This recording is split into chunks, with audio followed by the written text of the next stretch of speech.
Good.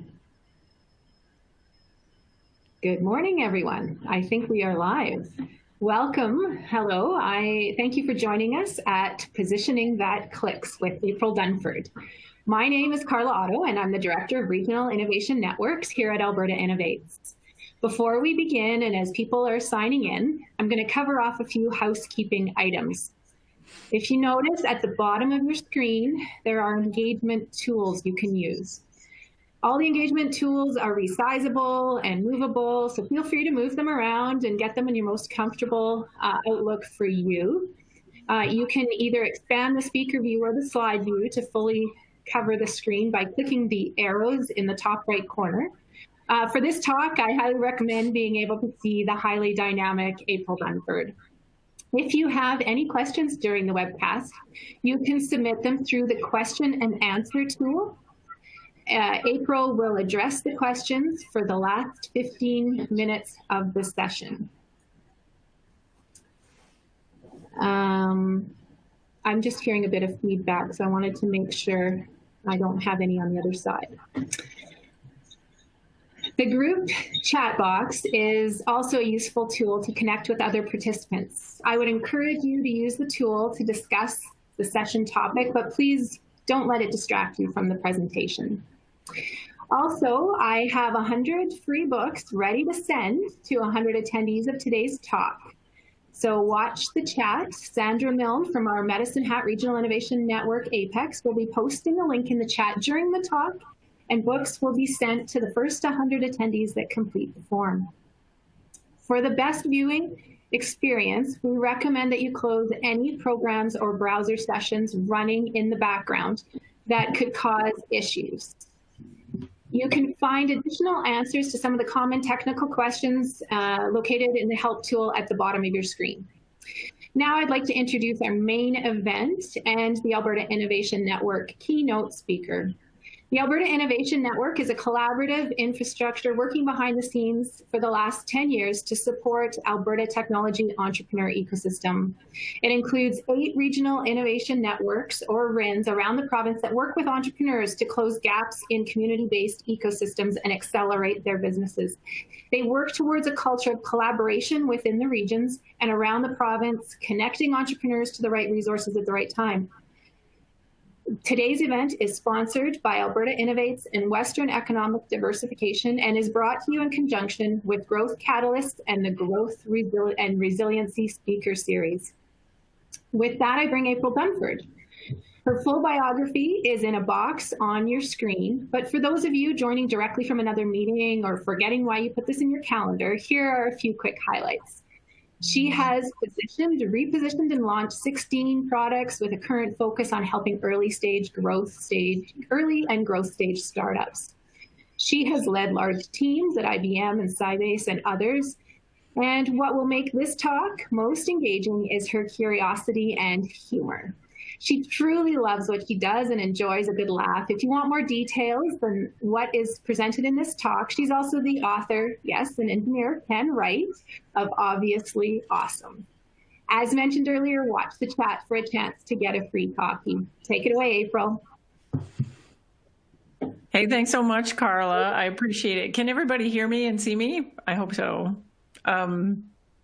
I'm going to assume yes and just barrel on with this thing. So a couple of little things I want to talk to you about first. I'm going to give this talk. If you look at the bottom, there's a little Q&A button.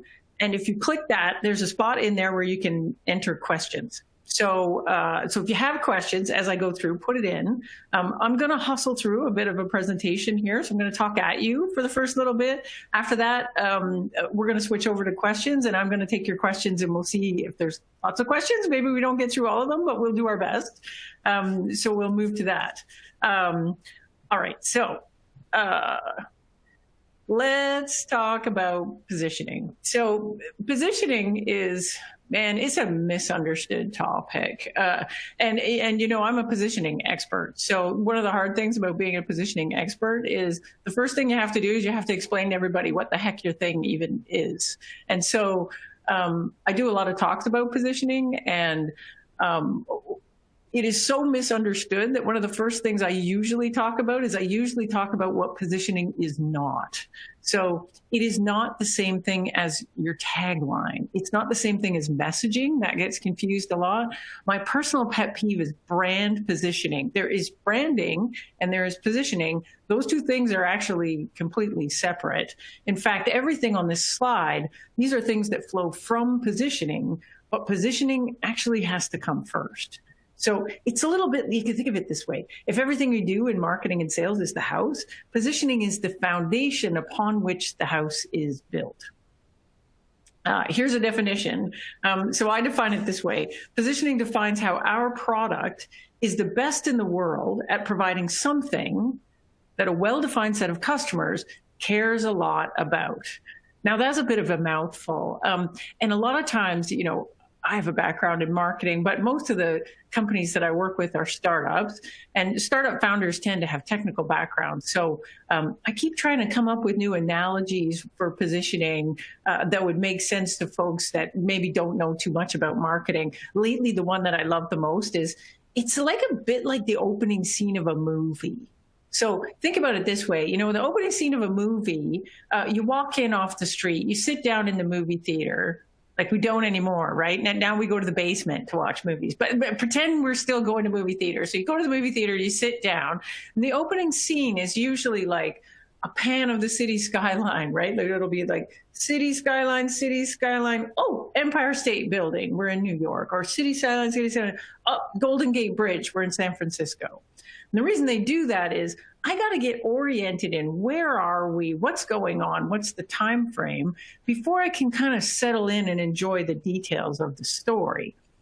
This is a frame from the opening scene of Apocalypse Now. So this is widely regarded one of the most masterful opening scenes in movie history. And it starts with kind of this shot of the beach, and the beach looks nice, and there's palm trees, and there's tinkly music. And you might be thinking, hey, you know, maybe it's not apocalypse right now. Maybe it's apocalypse like 20 minutes from now or something. And then gradually the music gets a little bit more intense.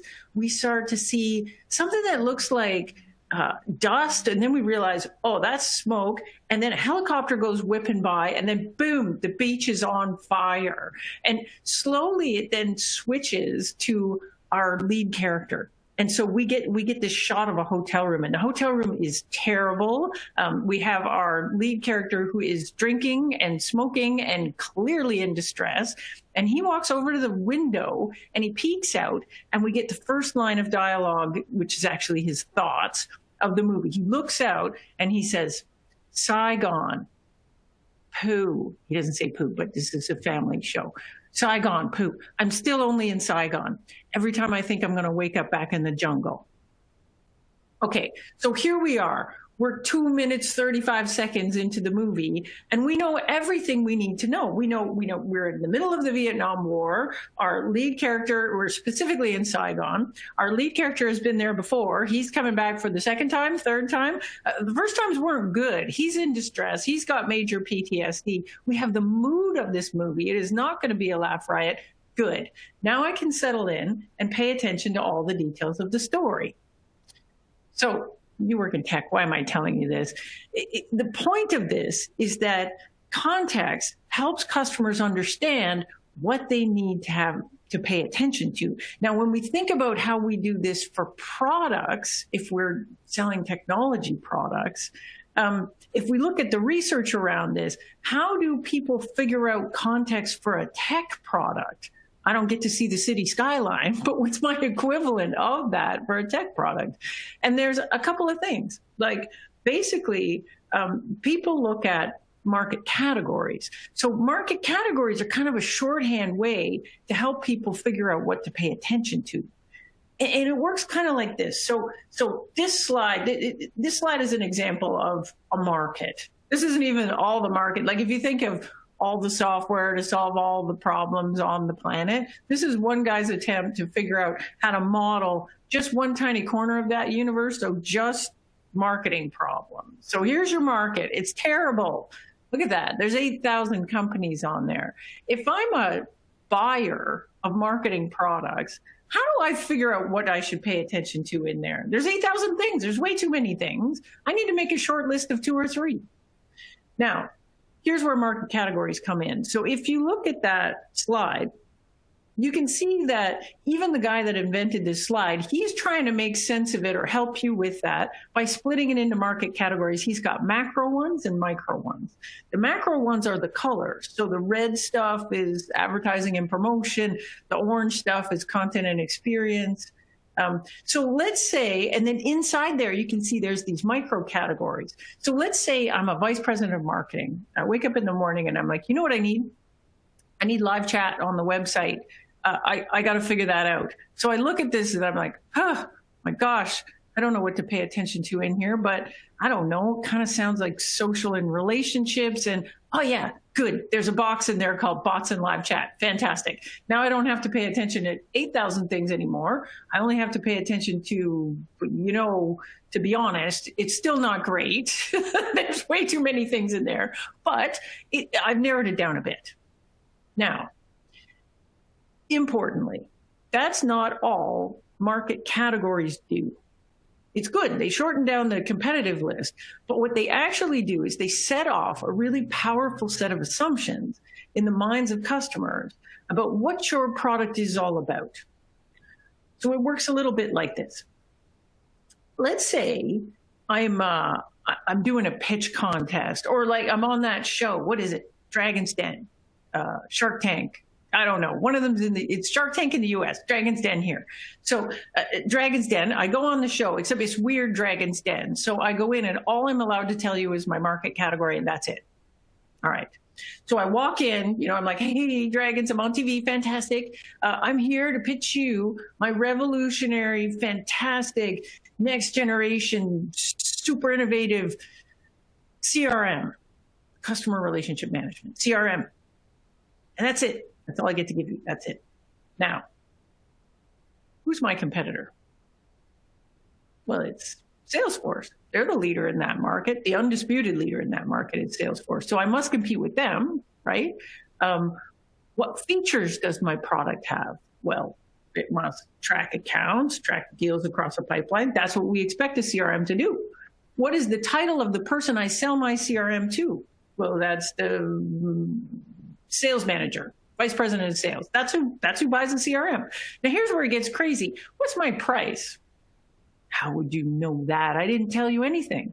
I didn't tell you a thing about my product. You don't know one thing. But I told you it was a CRM.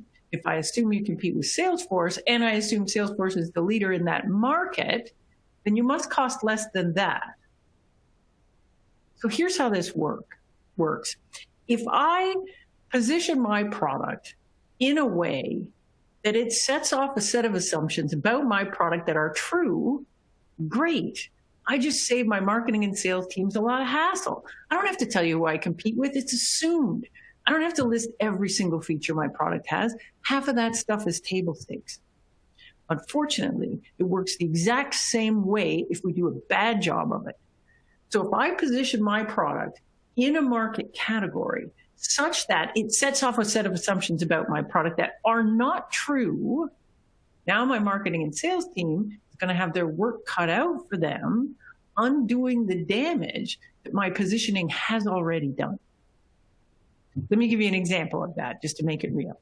I got this call once from a guy in the Valley. I used to work for him, and now he's a VC. So he writes checks for startups. And he says, look, April, I just invested in these folks. I love them. And I love them because their customers love them. I talk to their customers. They love them. The problem is when they first talk to a new customer or when they're running marketing campaigns, nobody knows what the heck they do. So can you help them out? I said, yeah, sure. Guys call me. We get on the phone. I said, okay, pitch me your stuff. Like, what do you do?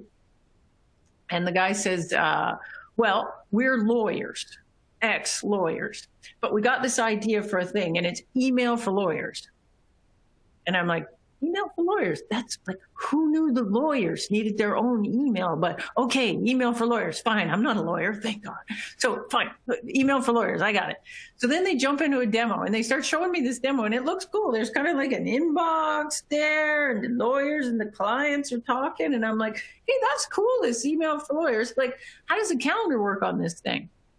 And the guy says, oh no, we don't have a calendar. And I'm like, wait a minute. How can you not have a, wait, how does that work? Like, how do you replace Gmail for the lawyers if you don't have a calendar? And they're like, we don't compete with Gmail. They keep Gmail and they use us too. I'm like, you're telling me the lawyers need 2 emails? That doesn't make any sense to me. And I'm like, okay, back up. So your investor says customers love you. Why do they love you so much? And he says, well, we've got this thing. We have a patent on it. It's amazing. And we call it super secure, context aware file sharing. So what it does is it's got some AI and it knows there's documents that need to be shared between the lawyers and their clients. It automatically figures out who should have access to that, puts it in a super secure place, and only those people get access. Nobody else does. Like, that's actually super cool. That sounds really cool. I bet the lawyers love that. They're like, oh yeah, the lawyers love it. It's amazing.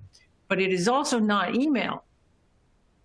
If I wanted to solve that problem, would I go looking for email to solve it? No. So what these folks have is this amazing, innovative product masquerading as crappy email. Now, what if I picked it up and what if I put it in a different market? So what if I said, hey, you know what? This thing is not email for lawyers. It's team collaboration for lawyers. Now that's different. Different set of assumptions there. Product's the same.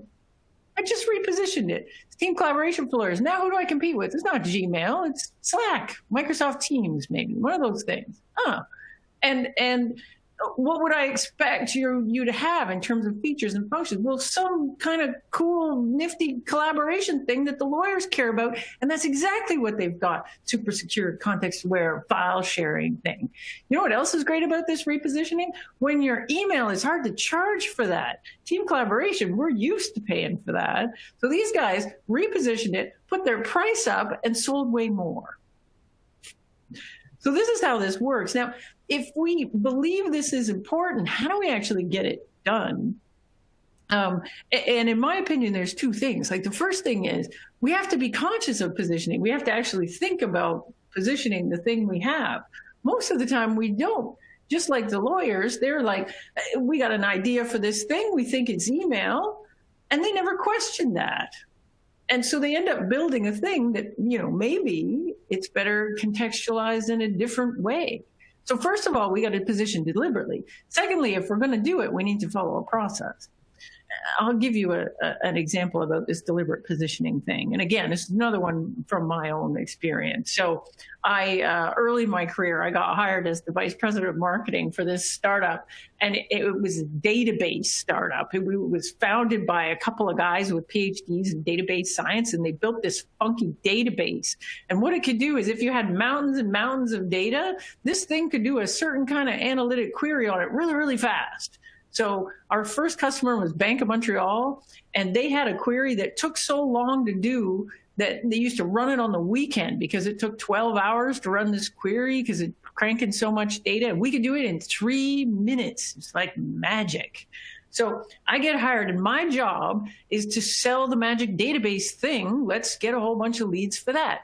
So I'm good vice president of marketing. I get in, I spin up all these marketing campaigns. And after 2 months, I realized, like, nobody responds to any of my campaigns. Literally everything is failing. Like, I send emails, no one opens them. I have webinars, no one attends. We used to go to trade shows. It was terrible. No one would talk to us. They would, like, people would literally come to the booth and be like, hey, so what do you guys do? And we're like, hey, we're this fancy new database. And people would literally be looking over us and saying, Microsoft's got T-shirts, you know, and like running over to like, it was terrible. So I can't figure this out because our tech is so amazing. What it does is so cool. How come nobody loves us? So I talked to the head of sales and I said, hey, I want to go on some sales meetings because I don't understand what's going on here. My marketing stinks. And so he sets up a bunch of meetings across a week and I tag along. And so the first meeting I go to runs like this. So we walk into the meeting, and my sales guy, he's really good. He plugs in, we're going to do this meeting. And then the customer walks in, and it's usually the CIO and a bunch of database people. So I got this chief information officer and a bunch of database people. They all walk in, and my rep stands up and says, okay, glad you're all here. Fantastic. I'm here to talk to you about this revolutionary next generation, super amazing database.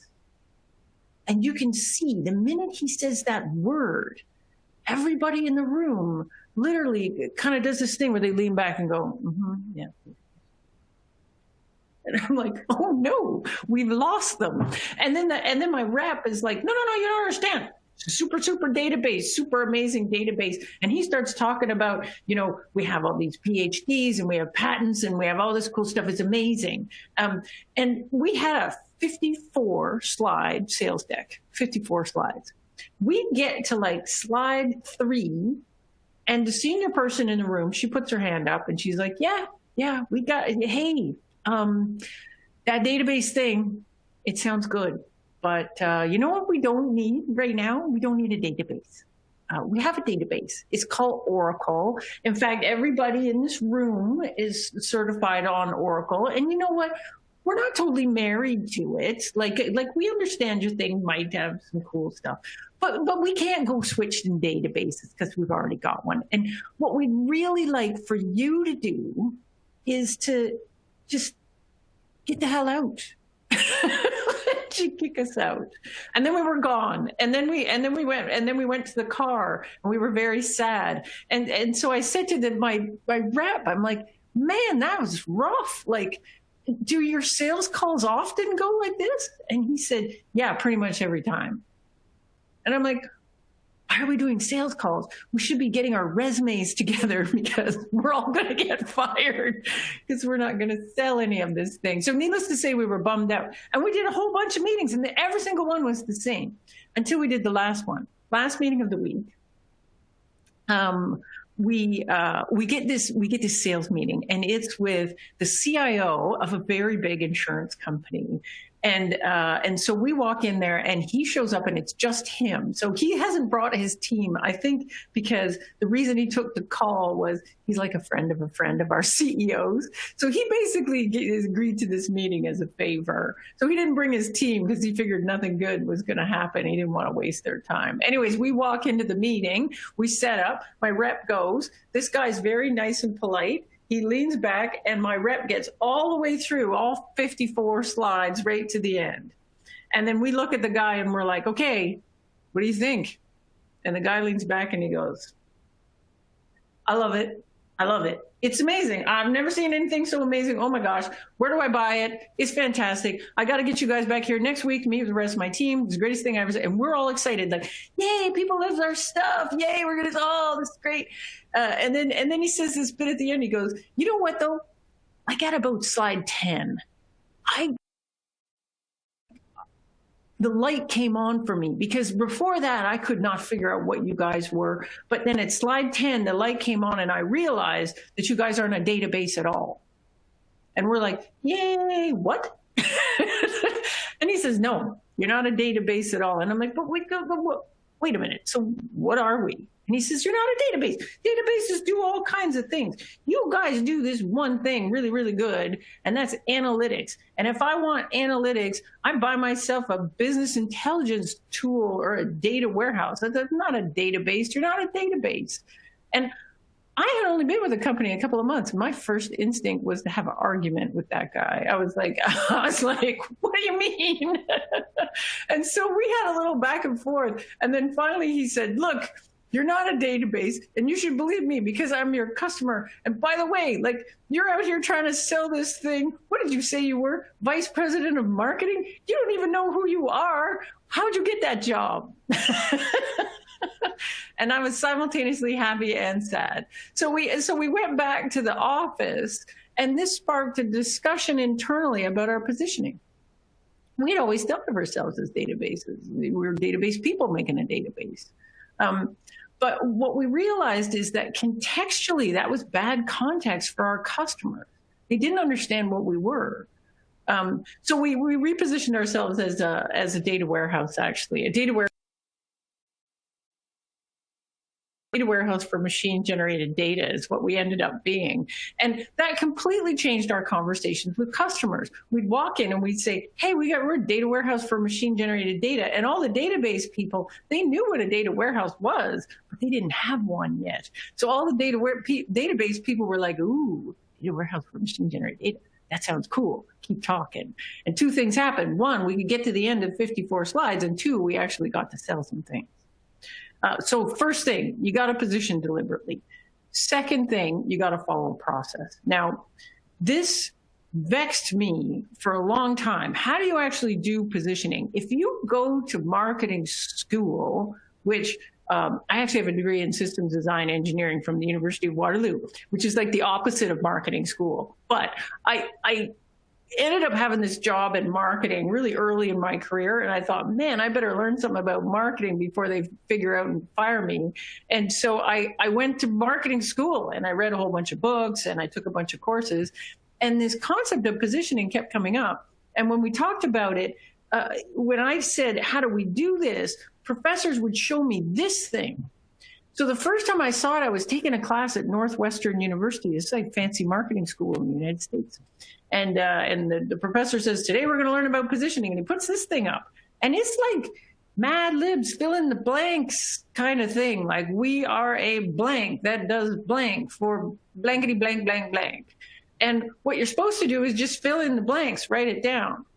Now, imagine, I'm the lawyers.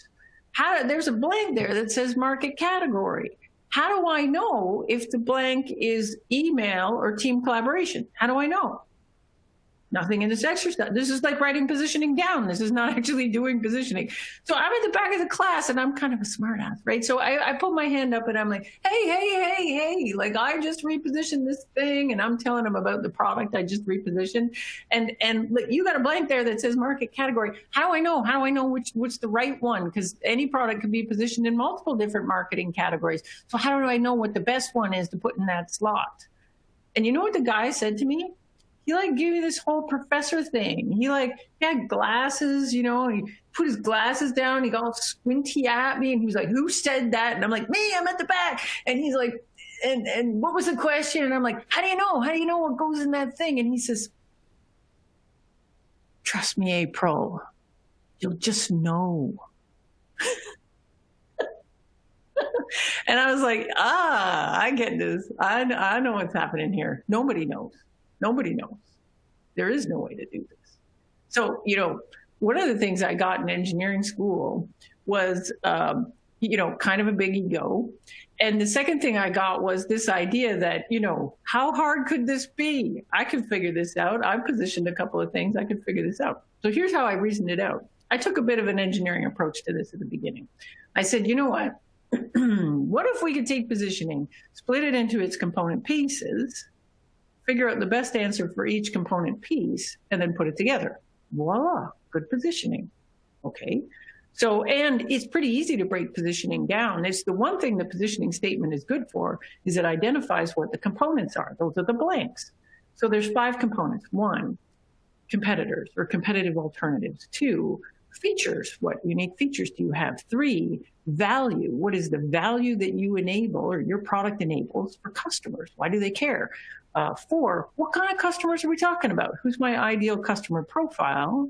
5 is market category. So I got these 5 things. All I got to do is figure out the right answer for each one and then stick it together. Then we'd have a methodology to do this. But here's where things get tricky. If you do that, the first thing you'll notice is each of the 5 things has a relationship to the other. Didn't teach you that in marketing school, did they? No, they didn't. Let's pick anything. Value.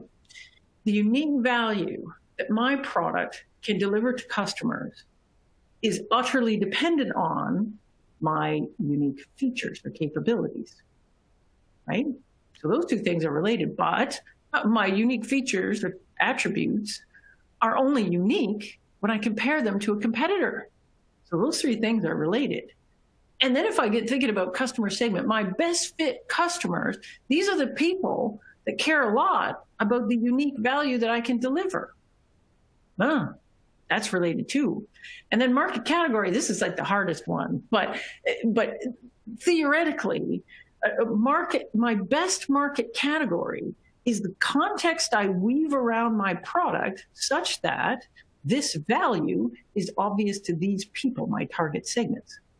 So it's dependent on those two things. I can't figure out best market category until I have these other two things. So where do I start?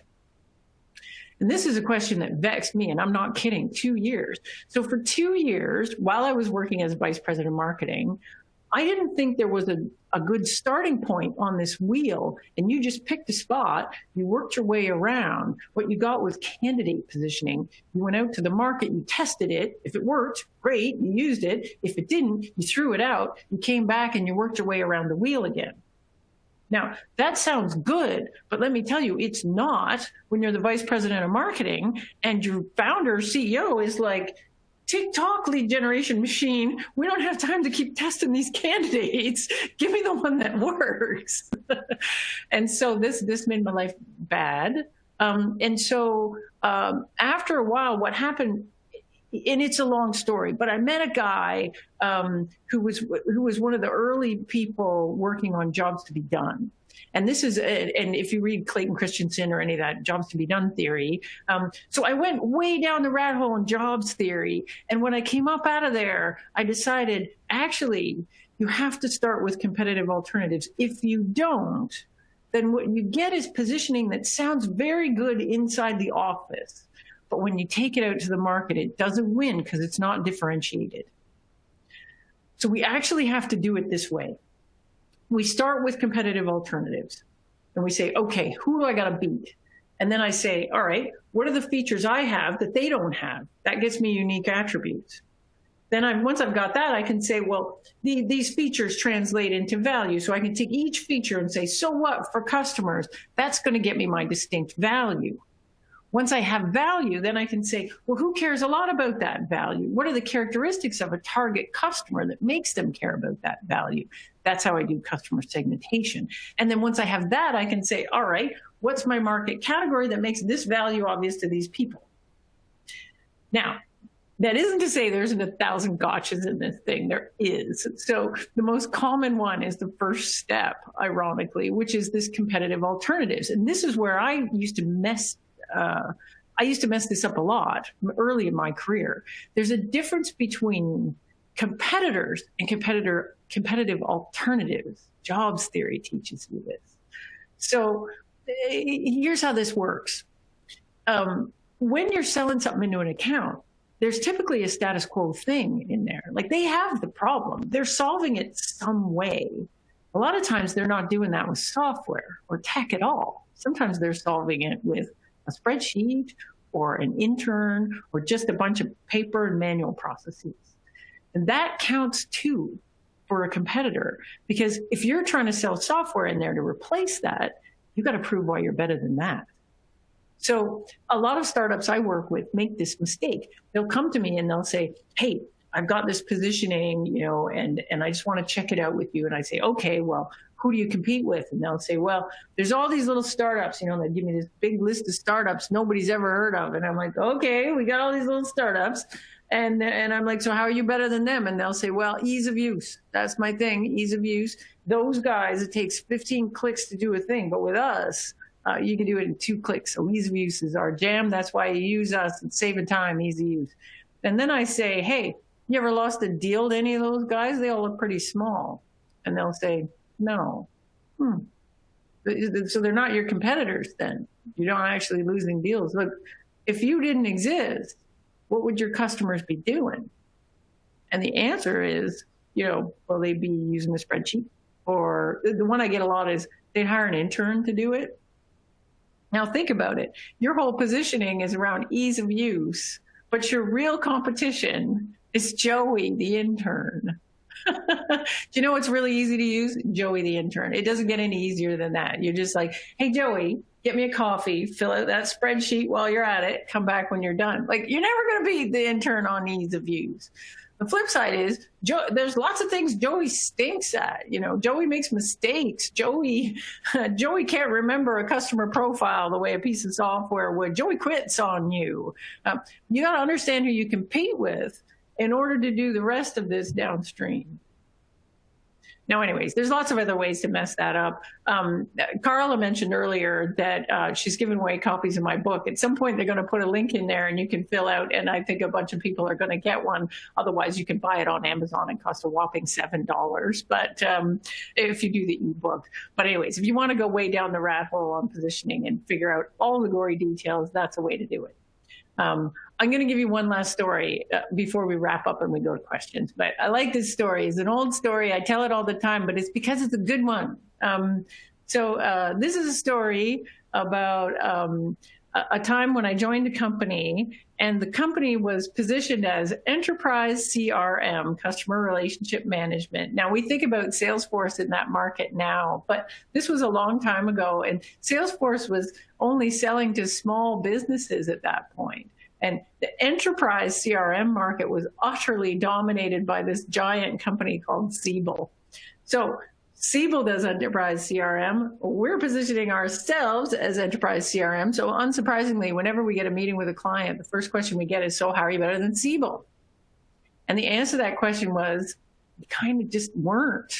Like, they were better than us in almost every way. Like, they had 8,000 employees. I think I was employee 21. They had 2 billion revenue. We did like $1.5 million or something. They had 400 customers. We had 5. So everything they did was better. However, we had 2 things that were differentiating that we were very proud of. The first one was we had this feature where you could model relationships in a different way.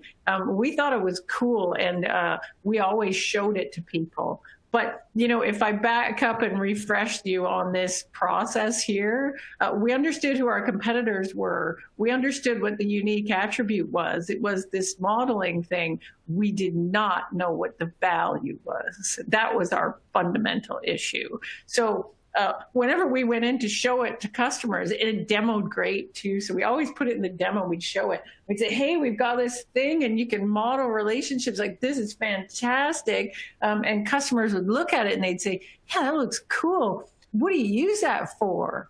And we'd say, anything you want. And then they'd say, what else do you got? And then we would hit them with our second differentiator, which was, we were always running out of money. And so if you asked us for a discount, we'd give you a Whopper. So we were just really, really cheap. At one point, I remember we were pitching to a senior guy at an insurance company, and we showed him the feature, and he wasn't impressed. And then we talked about the pricing, and he said, oh, I get what you guys are. You guys are like a cheap, crappy Siebel. That wasn't funny. Anyway, so needless to say, things aren't going so good. And here's how we got out of this one was a lot of good luck. So, and it started with, we hired a new sales rep, and, because our sales reps kept quitting on us because we couldn't sell anything. So we got a new sales rep, and we were looking for a new sales rep. This guy comes to the interview, and the CEO of my company was notorious for being kind of a jerk in interviews. So the new sales rep comes in for the interview. My CEO leans over and he bangs on the table and he's like, give me one good reason why we should hire you to be a sales rep at our company. And the sales rep was from New York, and he had a bit of an attitude. And so he got right up in my CEO's face and he said, I'm going to give you one good reason. The good reason is my buddy is the head of investment banking at Goldman Sachs, and I'm going to get you a meeting. And we were like, that sounds good. Let's hire that guy. And we did. So we hired the guy. And then we got the meeting at Goldman Sachs. So I tagged along for the meeting just because I wanted to see what that office looks like. And it's fancy. It has this guy had a helicopter pad outside his office. That's how fancy it was. Anyway, so we go in there. We go to have the meeting with the head of investment banking at Goldman Sachs. My rep's fantastic. He goes in and he does the demo. It looks great. demos this feature though, and the guy gets really excited. He's like, oh my gosh, does that mean if these two people, used to work together, but they don't anymore, you can model that? And we're like, yeah. And he's like, if they both belong to the same country club, you can model that? We're like, yeah. He's like, whoa, hang on, I need the vice president. Runs down the hall, comes back with 3 guys. So show him the thing. So we showed them the feature, and then everybody got really excited, and they were all like, oh boy, this is so good, and they're all jumping up and down, and we closed the deal. We're all excited. We're like, hey, this never happened before. Maybe investment bankers really like our stuff. So we try getting a meeting with another investment bank. We managed to get a meeting with Merrill Lynch. Same thing happens. We go in, we show them the thing, everybody gets all excited, close the deal. So things are going better. But here's what happened next. We got this idea, maybe our positioning is bad. We've been calling ourselves enterprise CRM all along. Maybe we're CRM for investment banks.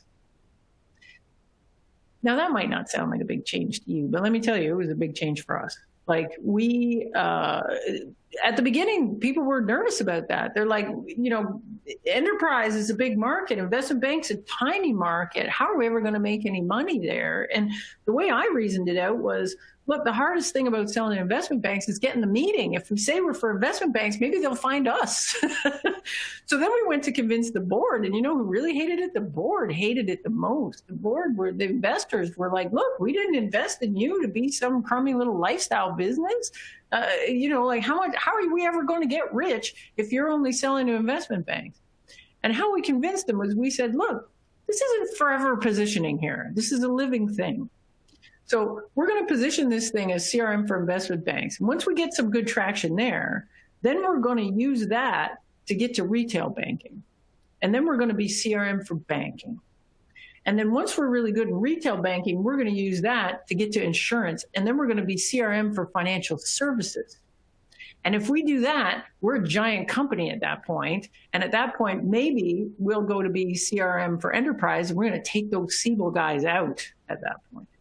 So they agreed to do it. We did the repositioning, and it was absolutely transformational for the business. Like, the biggest transformation was we didn't compete head to head against Siebel anymore. We'd go into the meeting and we'd say, hey, we're CRM for investment banks. And the bankers would go, wait, so don't you compete with Siebel? And we'd say, oh, Siebel. We love those guys. They're amazing. So big, so many customers, billions of revenue. They're fantastic. They're like the world's greatest general purpose CRM. If you run a call center in India or a manufacturing plant or I don't know what, not you, Wolf of Wall Street, you need something special. Let me show you this thing. Then we show them the thing, and we just cut them out of the deal right away. The result of this was we started to grow super fast. So we grew from about 2 million revenue to about a little under 80 million revenue in 18 months. And the end of this story is that Siebel got so sick of us kicking their tail all up and down Wall Street and then all over London and Switzerland and everywhere else that they came and acquired us for $1.7 billion. The board didn't think we were going to make any money. At the time, largest acquisition of a Canadian software company ever at the time. There's been bigger ones since. Anyways, I'm going to wrap this up. So here's what you need to think about. One, you need to think about positioning deliberately. We don't always do it. If you're finding that people are having a hard time figuring out what your stuff is all about, deliberate positioning is the thing you want to do. Secondly, if you are going to do positioning, you want to actually follow a process rather than just filling in the blanks. Here's some contact info for me. If you want to send me an email or follow me on Twitter or something, or my website is there. And then otherwise, I'm going to go to questions. Oh my gosh, there's a lot of questions. Hang on, I'm going to have to, wait while I deal with you people write long questions and I have a tiny little skinny blog. Can you share how positioning and branding yourself as an expert when you were starting out on your own? This is a question about how did I position myself? I'll tell you, it was not easy at the beginning because people don't know what positioning is. But I will say that if you are going out on your own, this is the same for companies or people or services, is the best way to get initial traction is to go narrow.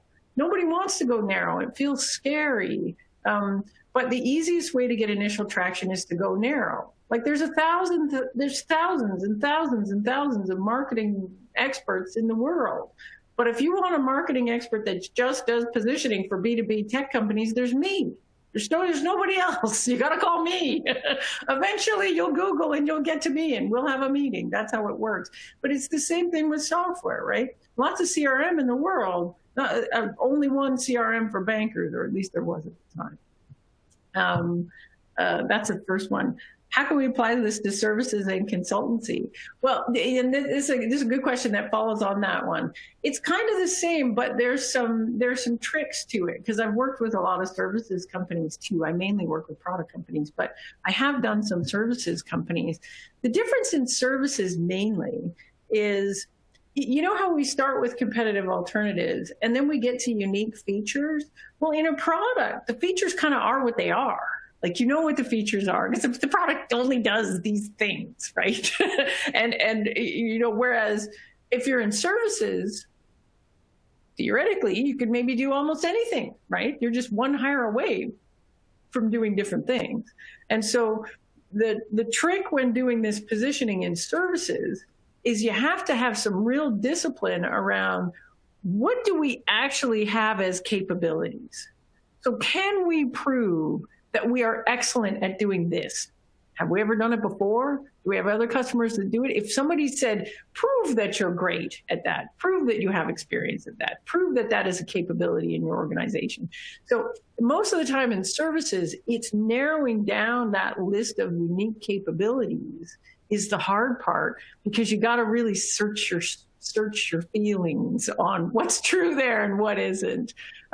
Once you can get past that, the rest of it is the same. And I've positioned services companies, and that is by far the hardest part. Let's see who else we got. Somebody noticed a typo on my slide. I'm so sorry.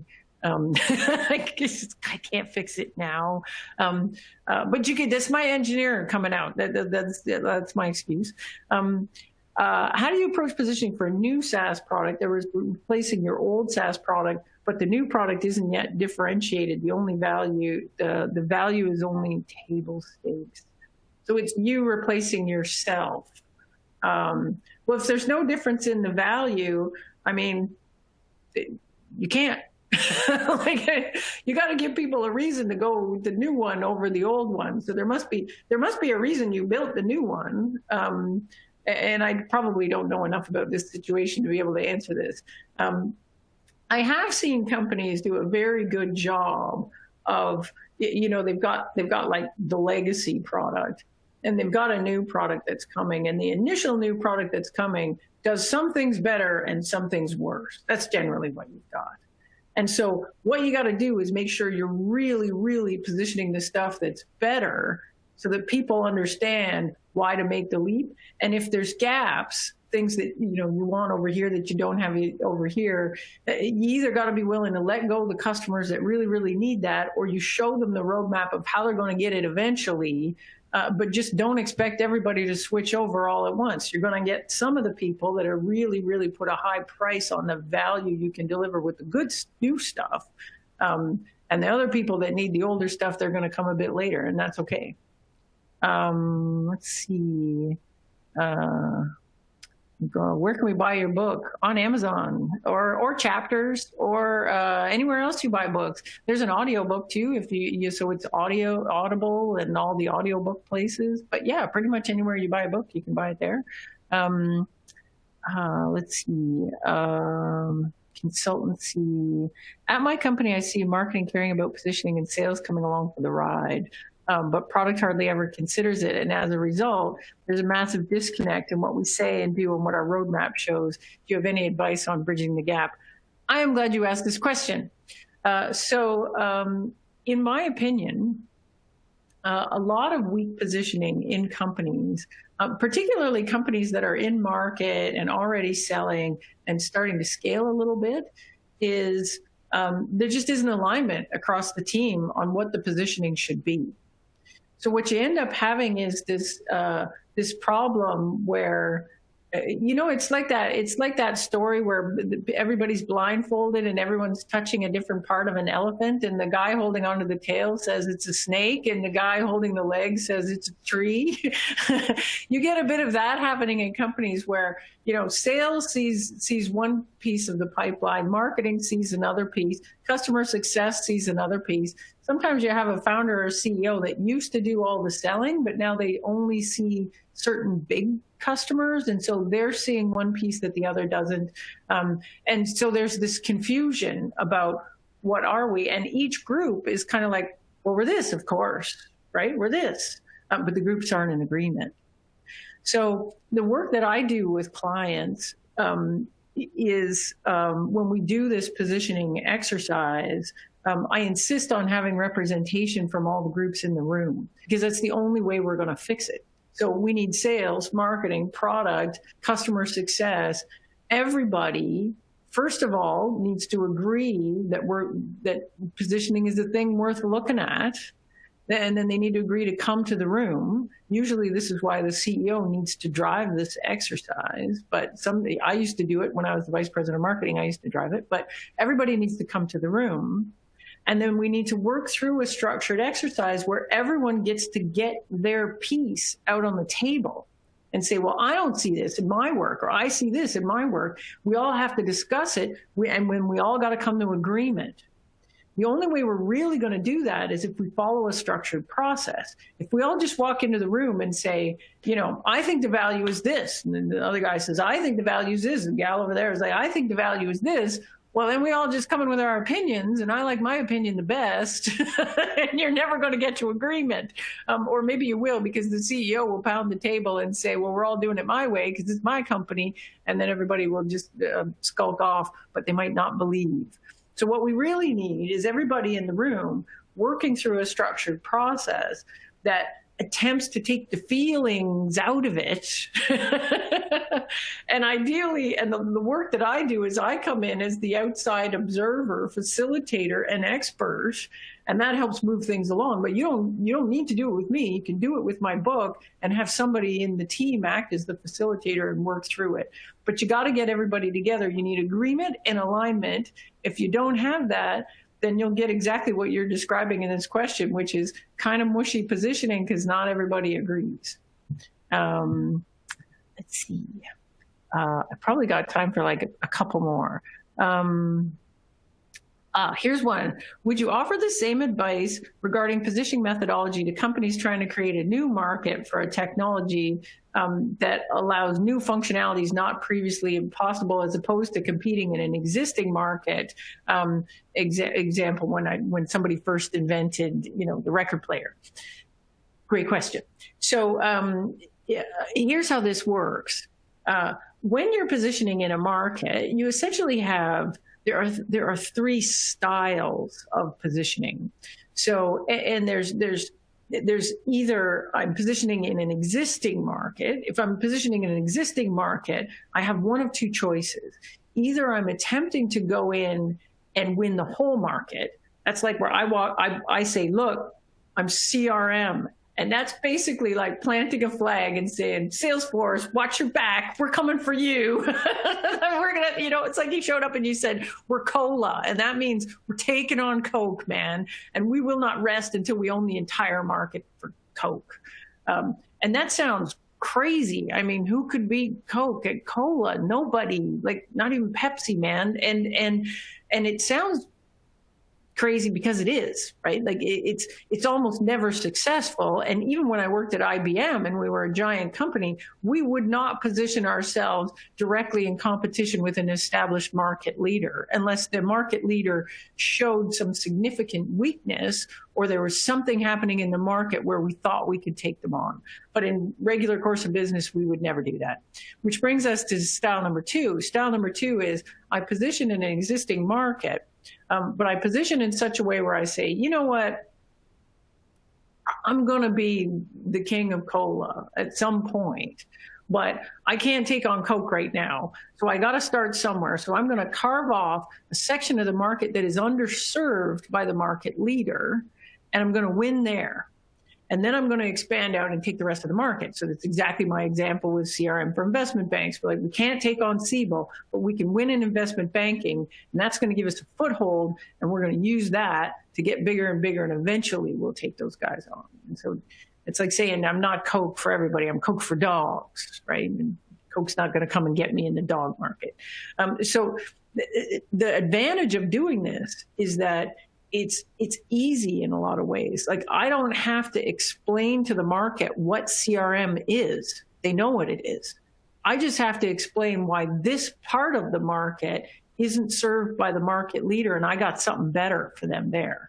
So I'm not doing a lot of teaching in this example. Now, this brings me to the third way to do it, which is, and people come to me all the time, they're like, I've got something, it's so amazing, it's so different, the world has never seen it before, and if I position in any existing market category, it's actually going to undervalue the stuff that I do. So I should make a new market category.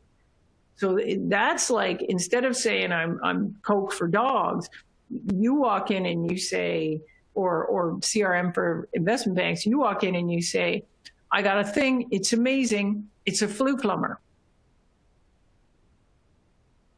And customers say, what the heck's a flu plumber, man? I don't know what that is. And you say, I'm glad you asked. And then I got to go in this whole big blah, blah about what the flu plumber is. And, you know, there's this and there's that, but a flu plumber is neither of these things. It's actually this other thing. And this is a very, very difficult task to accomplish.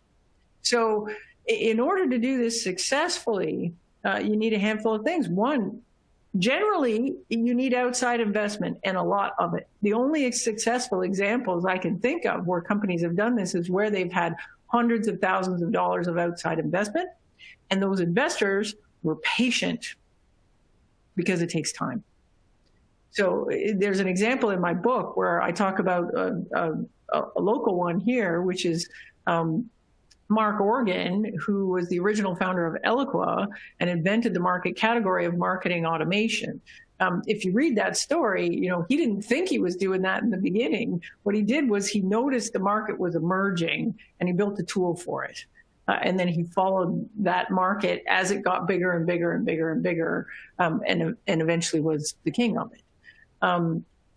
Now, the history of Silicon Valley tells us that this is the riskiest way to position a product by far, because the history of technology is littered with absolute failures at attempting to do this, right? That is the reason why we use Google. We don't use Ask Jeeves. That's the reason why we use Facebook and we don't use MySpace. That's the reason why, you know, we're all sitting there with iPhones and BlackBerry is trying to stay alive.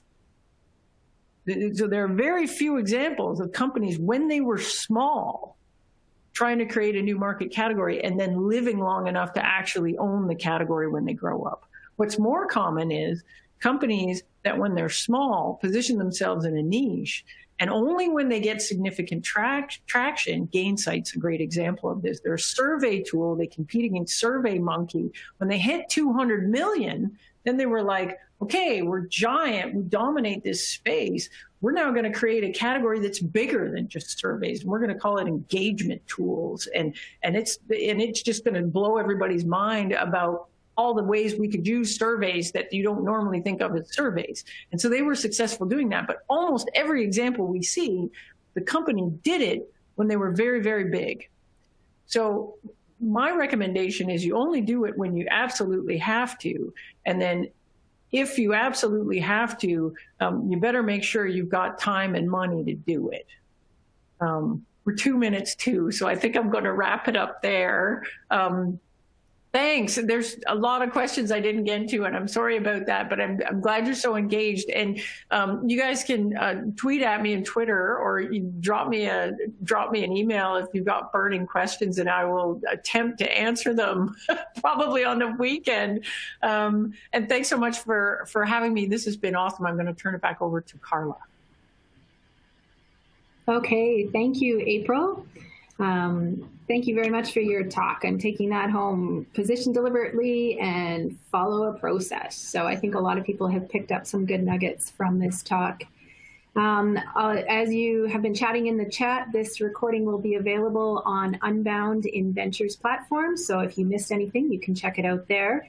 In the chat as well, there is a forum if you are an Alberta-based entrepreneur, service provider, even just supporter of the ecosystem. Check out that link to see if you can get your free copy of a book. There are limited quantities. And again, thank you to our sponsors, Western Economic Diversification and Alberta Innovates. All right, thanks everybody. Have a great day.